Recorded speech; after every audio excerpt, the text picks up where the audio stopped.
This was a real sad chapter for a couple of different reasons, but we really kind of see just how kings, leaders, rulers can just be the scum of the earth. One Piece, Chapter 292, To Meet Like the Half Moon Hidden by the Clouds. Man, what a powerful chapter. Well, hello, my brothers and sisters of the Nerd Nation. I, as always, am Jim, here to bring you another review on the awesome and awe-inspiring and saddening, disheartening sometimes, tale of One Piece. Our last chapter, as well as the last probably half dozen, we've been in this flashback, and really one of the longest, but probably one of the most profound and one of the best laid out as far as things go, connecting the past with the present.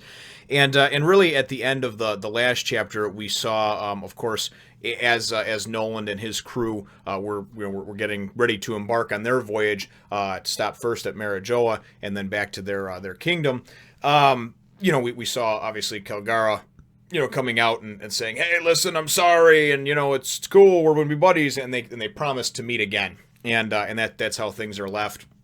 So this chapter goes and picks up, and it says, it's 5 years later, and it actually starts out in like the storybook fashion, where it's talking about like the Noland the Liar book, about how, and it's, man, after you go and you see how this is all set up and everything, it's such a powerful tale, because there's so many things in our world that God only knows how they actually went down in reality, because history is written by the victors, right? You never hear the person who lost a war going and writing the history. It's the person that came in and won, right? And it was always about freedom or whatever, right?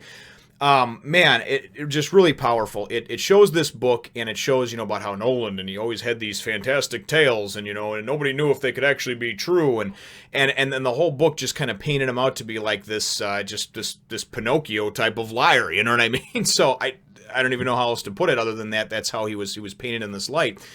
So anyway, but he comes back to the kingdom, of course, and he explains everything about his voyage, and that he found El Dorado, he found this city Shandora, and this obviously the city of gold, and so the king goes and summons him, and they wind up getting some permission from Marijoa. So obviously, the naval headquarters in the Navy, as we know it, must have been in some form. The world government must have still been there 400 years ago, because he talks about how they had to get permission. The king says we got permission from Marijoa to go back out of the Grand Line, obviously to go to Jaya, and he says, so I'd like you to command a fleet again. We're gonna go, and he says, Noland says, of course, your majesty, and he says, but here's the deal, I'm gonna be coming with this time, and it's gonna be soldiers and the people I want to have. It's not gonna be your crew at all, which I thought was really kind of shady, because why not have his regular crew come with to at least tend to the ship and everything like that, and then you can still go and pack ships full of your soldiers and whatnot. But it's just real shady.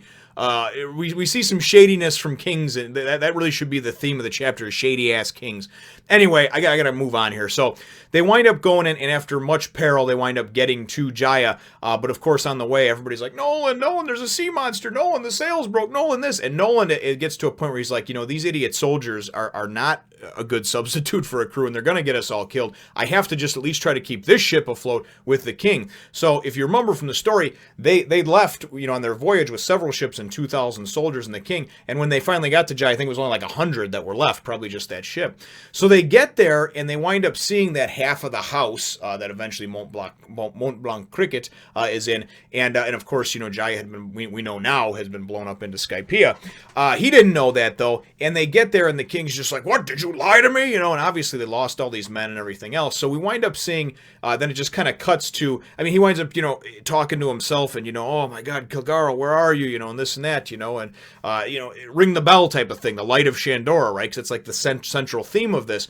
And anyway, we wind up going back to, obviously several months or whenever later, when they actually get back to the kingdom. And since they came back empty-handed, the king, being the prick that he is, the dick with eyes that he is, the scum fuck that he is, he's got to pin his losses on his stupidity on somebody else. So he goes and paints Noland to be this liar, and they're going to have him executed, publicly executed, right? Then they go and they get this guy that wasn't even on his crew to come and go and be questioned, and they're like, were you on his crew? And he says, well, yes, I was. And they say, well, did you go to this place and see the city of gold? And he's like, no, it's a bald-faced lie. And as he's on this execution platform, some of his men actually see him. They're like, what the hell's the Admiral doing up there? And they're trying to push through the crowd. They're like, that guy's not part of our crew. He's never. So it's obviously a plant, and somebody that was planted in there. So then they're all getting held back. His guys, maybe they were even killed. I don't know. Also, they could execute Noland in front of everybody so the king could save face and make it out like Noland was just this liar, not like the king just made a stupid fucking choice, right? Oh, my God. So then it goes and it shows us, it takes us a year before that happened, right? And everybody's excited in Shandora, and they're all running around having a good time. The snake that they've named Nola, short for Noland, is getting bigger and hanging out in the ruins, and Kilgara's all happy and skipping around, and they're all taking turns ringing the bell because they know no one's going to come back someday, And his daughter, Muse, she married Seto, and they're all happy and having kids or whatever, right? And she's always asking about Nolan and everything else. Well, they wind up having, there's some rumbling, there's an earthquake that starts, and pretty much this is the beginning of the end for them, because then we wind up seeing in this cool kind of double panel spread, we see Jaya getting blown up, that portion of it anyway, by the knock-up stream into the air, and then we go and we see how it actually stuck up there, because I was always kind of wondering about that. I was like, it's a fucking island, right? Okay, this isn't just a boat landing on some clouds or whatever. So this thing went up and into, into Skypiea, and it actually landed on, and the giant jack that was up there actually acted as like a spindle, and it looked like it just plopped right down on it over here, as you can see, the progression of panels, and then the next thing you know, boom, they got it. So now you got everybody up in Skypiea going, oh, this is so great, it's a blessing, they've given us this Verth, look at it, it's a big-ass piece of Earth, and then somebody's like, but there's people living on that Verth, right? And then you go and you see, hold on a sec here, I gotta show this fat pig of a human being, look at this guy. You say there are people there already? Drag them out. I am the god. And so you got another guy playing as God over here. And of course, everybody, as everybody's coming to attack him, and you feel for the people of Shandora. And honestly, I don't take back anything that I said in some of my other reviews, because those were my initial reactions to reading it. I didn't have this information like many of you did that were going and demonizing me in the comments. Like, you just don't understand. You just don't understand. Yeah, I didn't understand because I didn't have the full picture. Now, as I progress through and I have the full picture, you feel for these people. They've gotten blown up out of there. They're just trying to tend to their wounded and their dead and everything else. And now they're 30,000 feet up in the air. They can't breathe properly because obviously the change in air pressure and the thinner air being up there, and all of a sudden this fat fuck comes in with all of his people and says, throw them out, this is my area, I'm the god, and Kilgara, you see this touching thing too where he goes and is having this inner monologue about, will you ever find us when you come back, Nolan? Will you know where we went? This and that, and I will let you know with the light of Shandora. And his whole thing is, I'm going to fight to protect my people. And, and he's telling them, protect the women and children first. Warriors get to the front, And obviously, we know what happened. They were overtaken by the Skypeans. Maybe some of them were captured. Maybe some of them were killed. Maybe some of them were pushed out. Maybe it was all three, Very, very much, in my opinion, and remembering what I know, what little I know about history, and remember from school, very much, a lot of similarities there to, obviously the American Indians.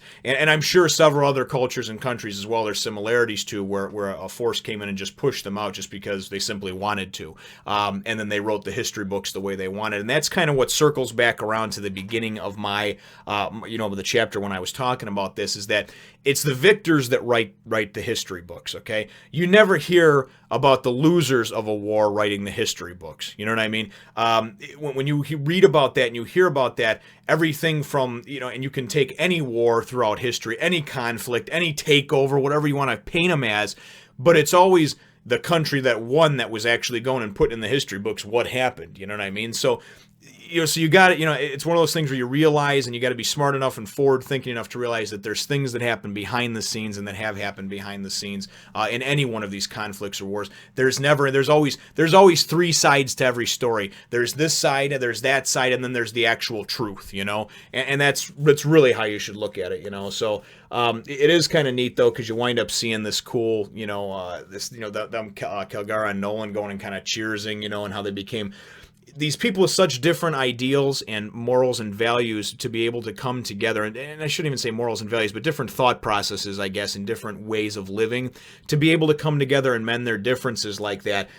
To me, that's really like one of the central points of it, you know what I mean? Being different, but being able to also still live with each other and be friends, right? And then at the end of it, bring back the light of Shandora, is what he's saying. And I'm assuming this is as he's getting either killed or getting attacked. It just looks like it just doesn't look very good at all. So, although it was a great chapter, it was an extremely depressing chapter in the sense that, you really do, you feel for these people. And if you don't, then honestly, I don't know what to tell you. I think then maybe you blew through the chapters too quickly, maybe you skipped over things. But at this point right now, I would have done myself such a disservice by skipping over, glazing over, or even just kind of going through very fast this whole Skypiea arc, because so far, this has been, for me, the most profound life lesson, being able to kind of remind you of that we're all here on this earth, and that we all may be different in a lot of different ways, but but we certainly can all live together.